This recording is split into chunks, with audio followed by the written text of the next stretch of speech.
hadis mengenai atau kisah mengenai Dajjal kan di akhir zaman. Nah, sebelum masuk ke akhir zaman, hadis akhir zamannya nanti kita buka Sunan Abu Daud. Abu Daud ini punya kitab namanya Sunan Abi Daud. Ini bukan Sunan bahasa Indonesia. Jadi nanti tentang akhir zamannya ada sekitar 6 hadis atau 7 hadis mengenai akhir zaman yang kita bacakan. Orang melupakan tentang cerita awal dari Dajjal. Dajjal itu gelar sama dengan Al-Mahdi. Dan yang paling unik, Dajjal itu gelarnya yang berikutnya yang populer adalah Al-Masih. Al-Masihud Dajjal. Yang dapat gelar Al-Masih siapa lagi? Nabi Isa. Al-Masihu Isa ibnu Maryam. Apa arti Al-Masih dari bahasa Arab? Masaha. Masaha itu yang diurap, yang disentuh. Maka siapa yang disentuh oleh Al-Masih, dia mendapatkan sesuatu. Jika orang itu sakit, dia sembuh. Jika orang susah, dia langsung senang. Itu Al-Masih. Ada Al-Masih yang hakiki, itu Isa alaihissalam. Ada Al-Masih yang palsu, sesuai namanya Dajjal. Dajjal itu artinya pembawa kepalsuan, yang paling banyak kepalsuannya, kebohongannya. Lalu orang-orang bertanya, Dajjal itu sosok atau simbol? Jawabannya apa, Pak? Simbol doang. Dajjal itu dua-duanya, simbol juga sosok.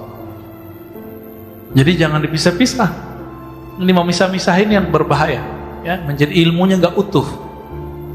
Simbol, maka disebut fitnatud Dajjal. Itu simbol kekacauan yang disebabkan oleh si pembohong, berita hoax, konspirasi, ya, beritanya lebih besar dari faktanya. Nah, ini bagian dari fitnatud Dajjal. Kisah Dajjal, ternyata Dajjal itu ada beberapa namanya. Ada nama kecilnya yaitu Musa bin Sam'un. Namanya Musa juga. Ada gelarnya Samiri, karena dari negeri namanya Samara.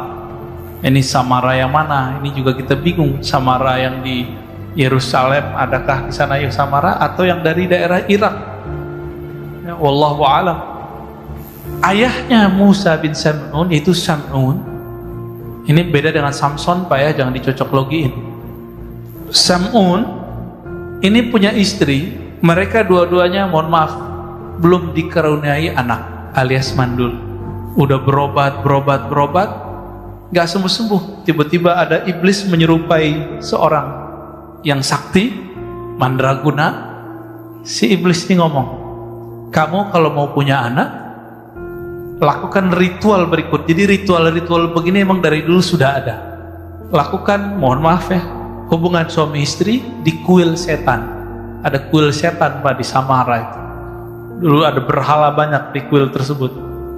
Karena dia sudah ngebet mau punya anak, ditanya mulu sama orang, kamu payah nggak punya anak gitu, mandul gitu. Jadi stres. Akhirnya mereka datanglah. Jadi orang-orang yang stres, orang-orang yang kepepet, itu emang daya tawar keimanannya itu jadi rendah, ya. Jadi mudah terpedaya. Orang sakit sama, Pak, karena pengen sembuh, akhirnya menyekutukan Allah Subhanahu wa ta'ala. Datanglah ke sana, lalu melakukan apa yang disarankan si dukun iblis itu. Dia tidak baca doa. Maka disitulah yang dikatakan Nabi, iblis alias Azazil menyertainya dalam melakukan hubungan suami istri. Hamillah perempuan, tapi itu bukan anaknya Sam'un. Zahirnya anaknya Sam'un, batinnya anak Azazil atau iblis. Azazil ini iblis yang dulu goda Nabi Adam, Pak. Udah tua itu iblisnya. Namanya apa tadi? Azazil, cakep ya namanya. Jangan dikasih ke anak, Pak, ya. Azazil gelarnya iblis. Jadi dalam bahasa tertentu ada nama, ada gelar. Lahirlah si anak, dikasih namalah Musa. Musa itu artinya anak air. Begitulah lebih kurang. Kalau orang-orang Ibrani, bahasa Ibrani menyebutnya Musa. Sya. ya, Musa bin Syam'un, anak air. Jadi mirip dengan Nabi Musa bin Imran. Nah, Nabi kita namanya Nabi Musa bin Imran. Beda ya, sama-sama di air, dihanyutkan di air.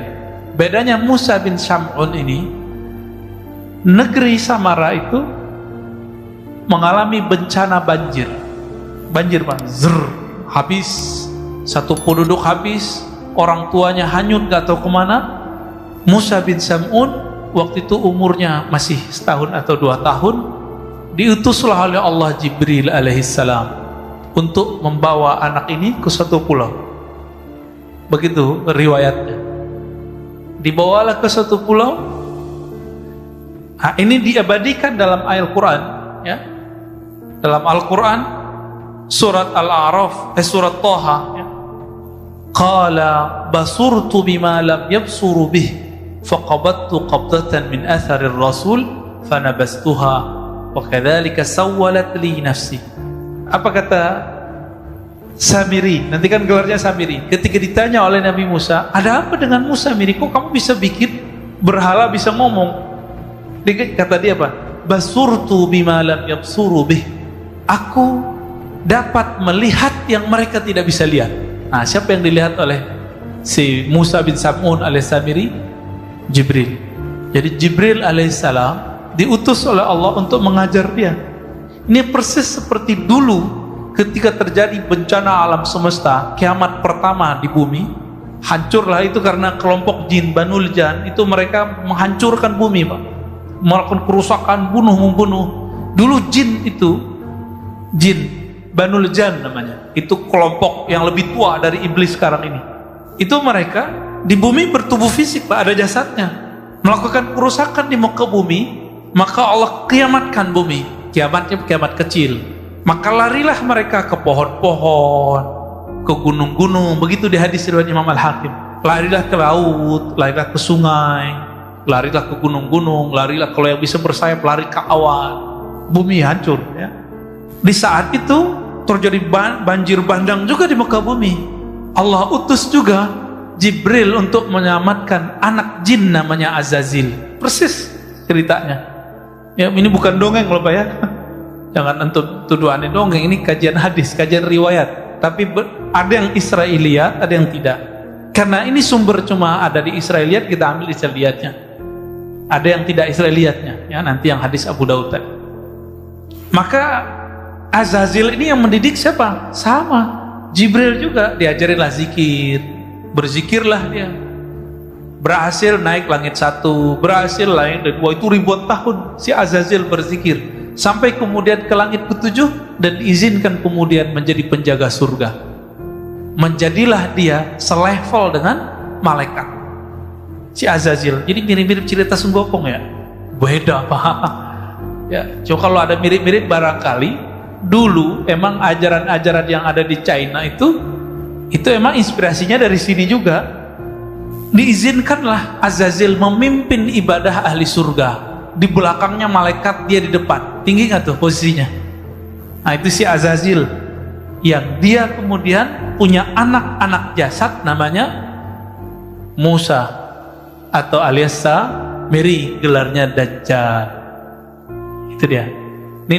Jadi orang itu ada nasab jasad, ada nasab batin.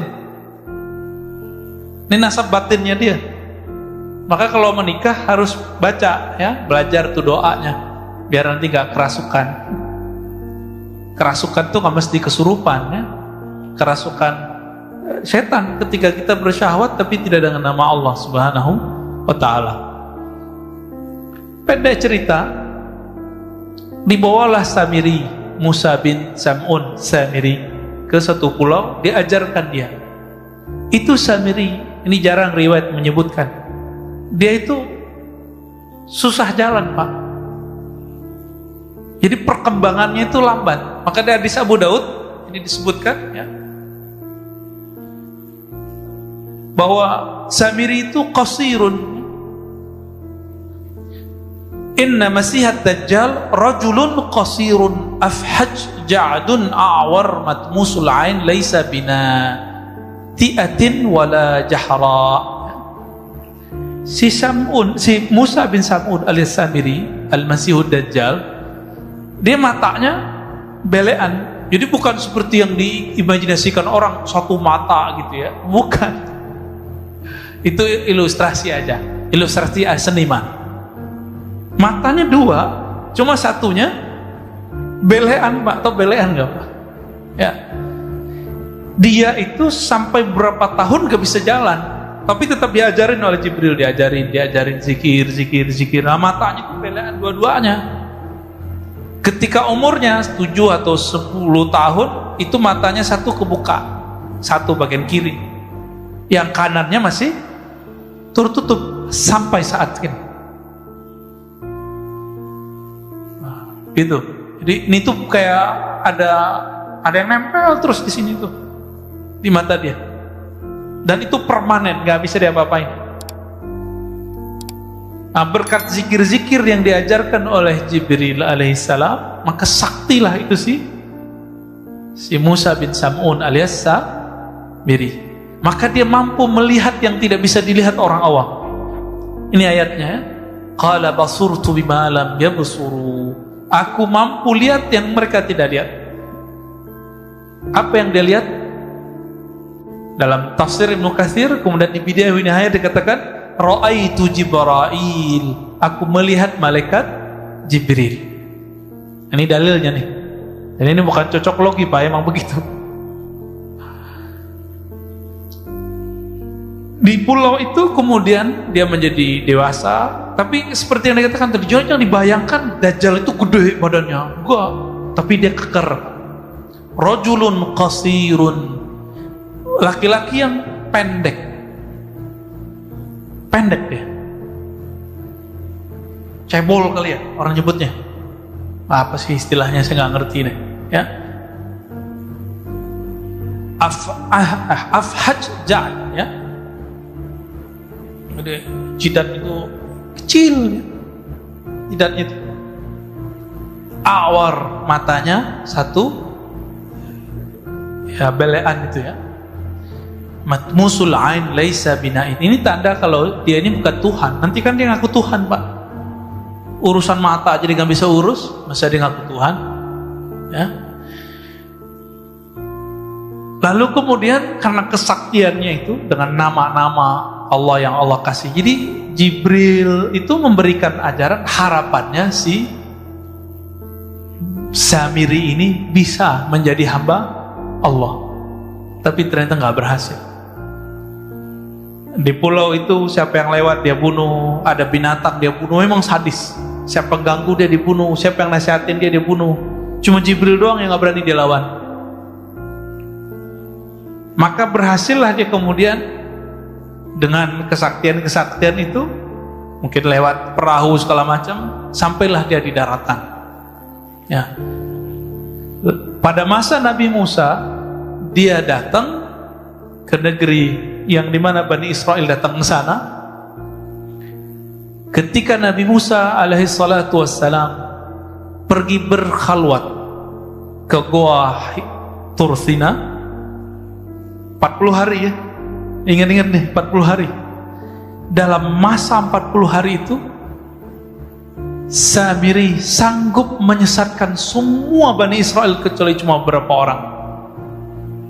Yang dititipkan waktu itu siapa? Nabi Harun. Nabi Harun sanggup nggak? Enggak.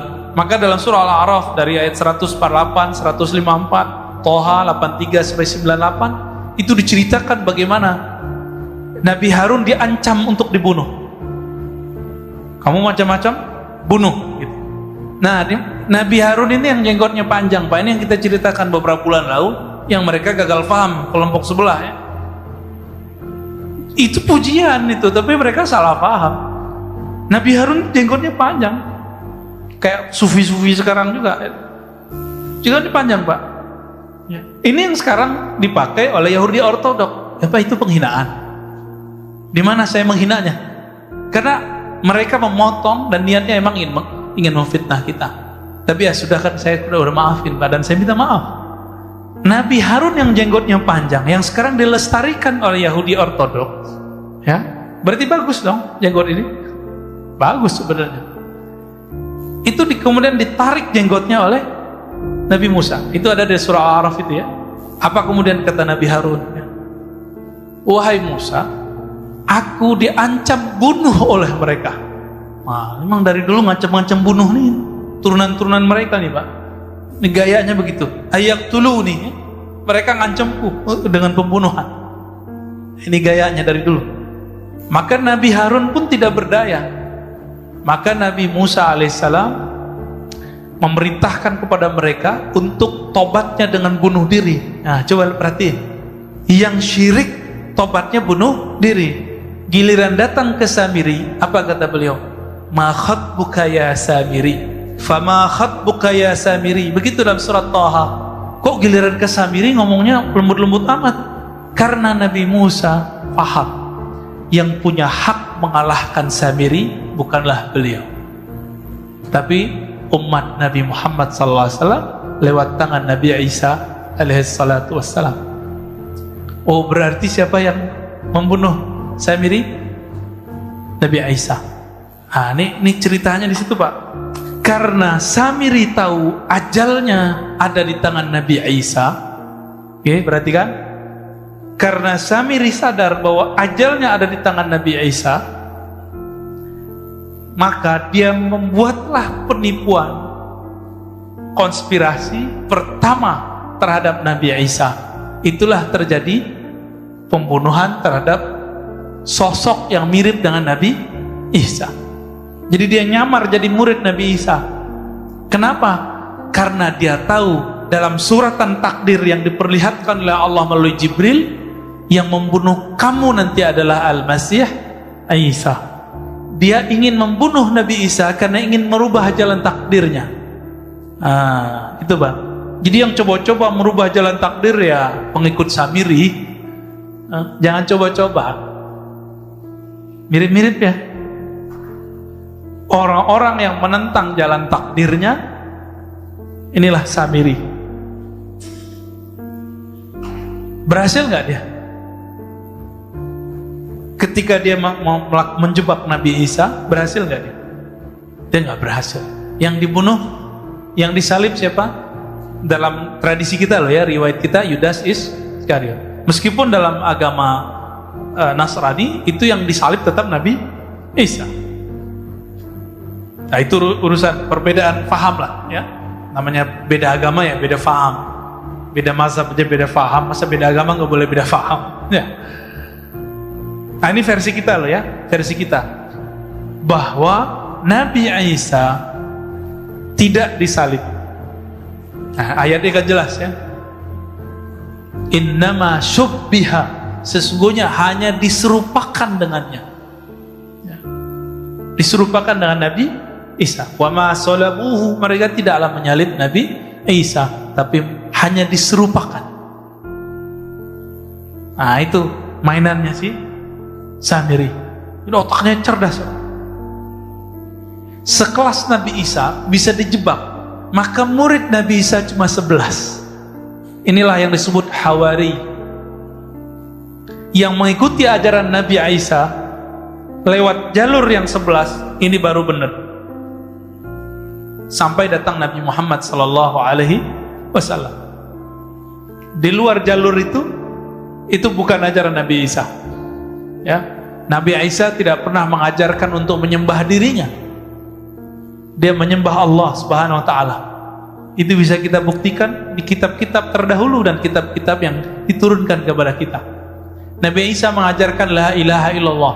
Kita bisa cek ya, kitab terdahulu yang berbahasa Arab tulisannya la ilaha illallah. Nabi Isa disunat nggak Pak? Nabi Isa disunat. Apalagi Nabi Isa sholat. Nabi Isa mirip sekali yang diajarkan Nabi Muhammad SAW. Tidak berhasil membunuh Nabi Isa. Nabi Isa kemudian diangkat. Wa rafi'uka ilai. Meskipun ada penafsiran Nabi Isa sudah diwafatkan, inni mutawaffika wa rafi'uka ilayya.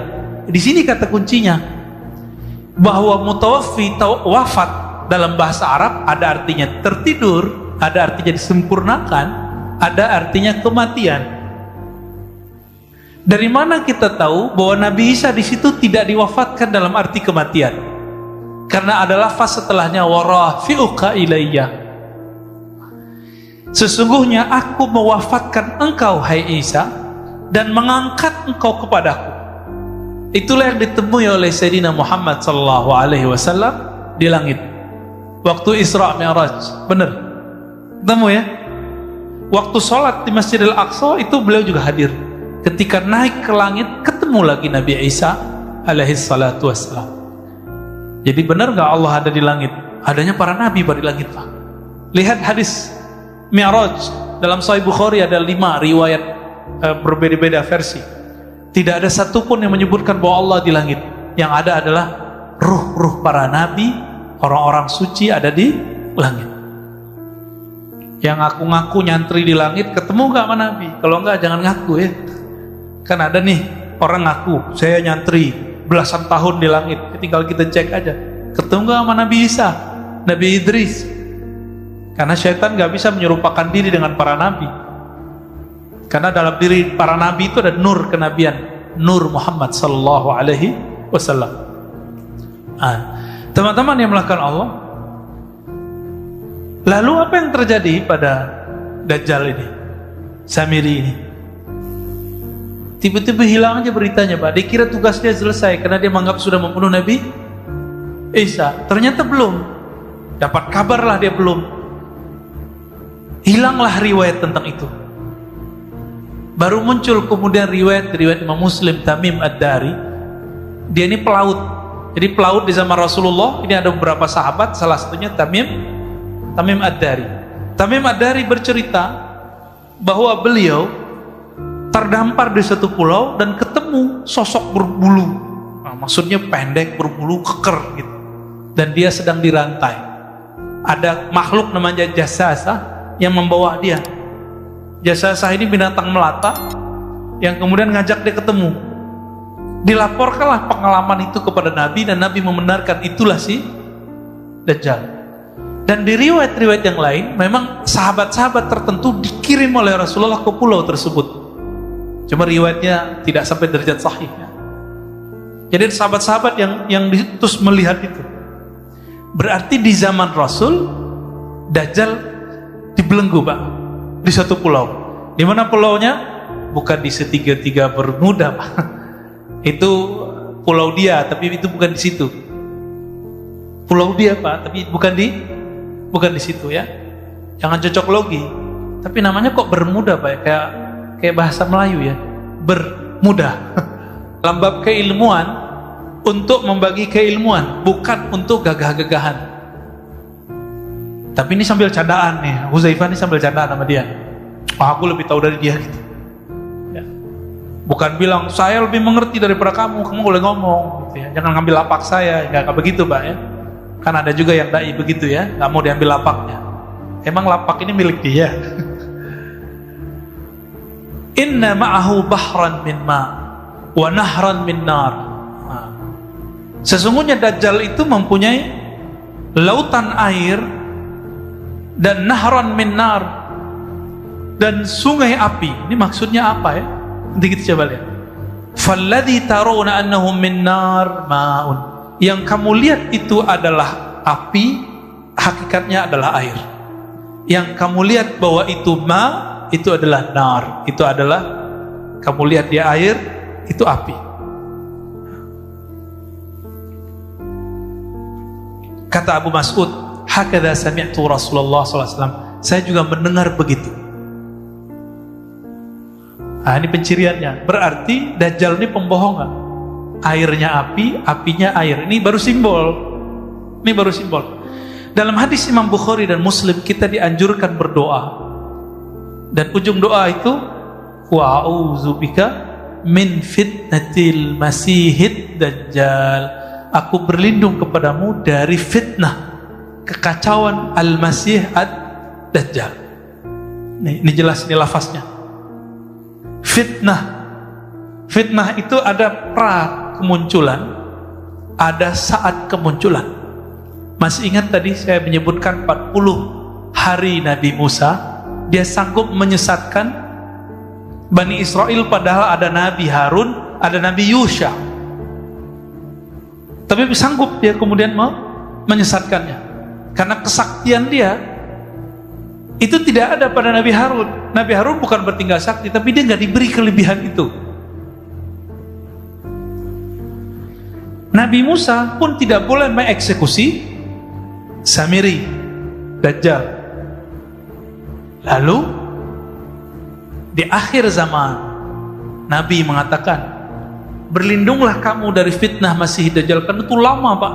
Fitnah Masih Dajjal ini sudah dimulai dengan virus-virus ini. Ini analisa Al-Habib Al-Adni. Ya, kita bisa lihat kajian-kajian beliau, ulama Yaman, temannya Habib Umar, namanya Habib Abu Bakar Al-Adni. Ternyata ini disepakati oleh banyak ulama, begitu juga masyayikh saya, dan saya sepakat dengan itu, bahwa virus corona ini awal daripada fitnatud Dajjal. Apa arti fitnah tadi? Kekacauan. Kacau nggak di negara?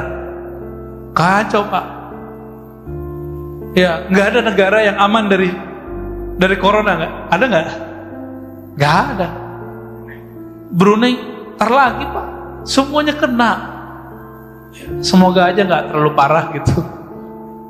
Semuanya kena. Nggak ada negeri kecuali kena semua.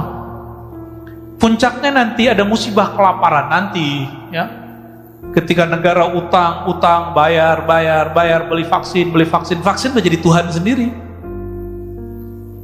Kita dengan kaget mendengar beberapa kaum intelektual yang ngerti agama ngomong, virus ini bisa diselesaikan hanya dengan satu hal, vaksin. Lah, jadi musyrik dia tuh. Ya. Bung Karno ketika memerdekakan negeri ini, dia menyebut dengan rahmat Allah. Walaupun dia berjuang habis-habisan, masuk penjara, keluar penjara, diasingkan, dia nggak mengatakan hanya dengan cara berjuang, enggak. Dia memulai dengan atas nama Allah. Itulah simbol kewalian Bung Karno. Ini orang lupa nih. Kita lupa kan? Kita kira pendiri bangsa ini bukan seorang wali Pak, dia waliullah.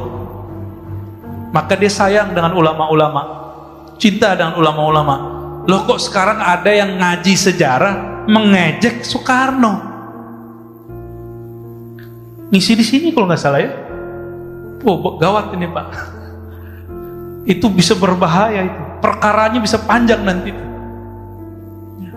Ngisi di sini loh. Lalu berani kemudian memfitnah Bung Karno.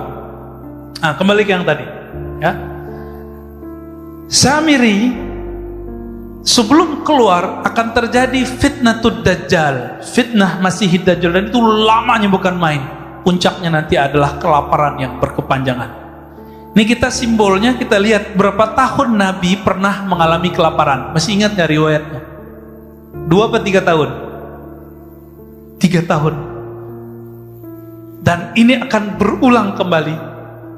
Akan ada masa, Bapak hitung aja yang ahli ekonomi, yang bisa menghitung-hitung devisa negara, kira-kira bangkrutnya negara kita tahun berapa nih? Kalau vaksin nggak bekerja, virus terus merajalela, mutasi, kira-kira tahun berapa? Hitung aja Pak. 2027, 28, 29, 30. Bisa jadi lebih cepat.